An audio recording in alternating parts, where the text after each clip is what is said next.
యొక్క ధర ఆ పద్దు 5,200 కోట్ల పద్దు అనేది కేటీఆర్కి బిల్లిరావు ఒప్పుకున్నటువంటి 30% నిధులు లంచం.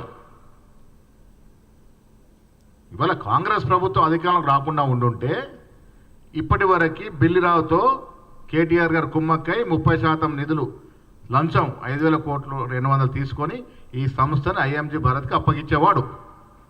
ఇది వారికున్న ఒప్పందం. కేటీఆర్ దురదృష్టానికి మేము అధికారంలోకి వచ్చాం.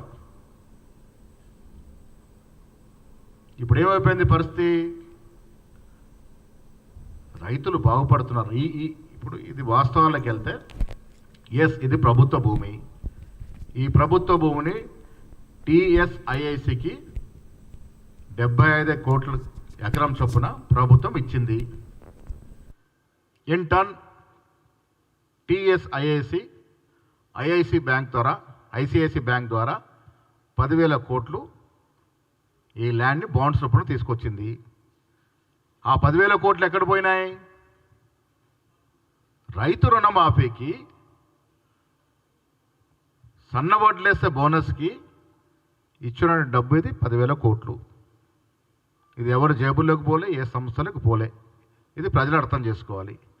ఇలా రుణమాఫీ రుణముక్తులు చేసినట్టు రైతుల యొక్క భారాన్ని దించడానికి ఈ 10,000 కోట్లని తెలంగాణ కాంగ్రెస్ ప్రభుత్వం రైతులకు ఇవ్వడం జరిగింది. ఇది కడుపు నొప్పితో, రైతులు బాగుపడుతున్న నొప్పితో ఇవాళ ఉన్నది లేనట్టుగా లేని ఉన్నట్టుగా మాట్లాడుతూ ఉన్నాడు. 175 కోట్ల అంశం లేవనెత్తినాడు. ఏంటి 175 కోట్లది?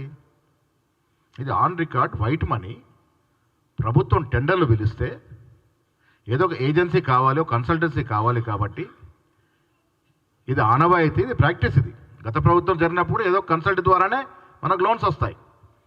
ఇది బాజాప్తా రాష్ట్ర ప్రభుత్వం టెండర్లు పిలిస్తే టెండర్లో పాల్గొన్నటువంటి ట్రస్ట్ ఇన్వెస్ట్మెంట్ కంపెనీకి ఈ కన్సల్టెంట్ వ్యవస్థని అప్పచెప్పడం జరిగింది. దానికి అదనంగా 175 కోట్లు వైట్ మనీ ప్రభుత్వం ఇచ్చింది. దీంట్లో ఏదో జరిగింది కుంభకోణం. ఎక్కడుంది నాయన కుంభకోణం దీంట్లో?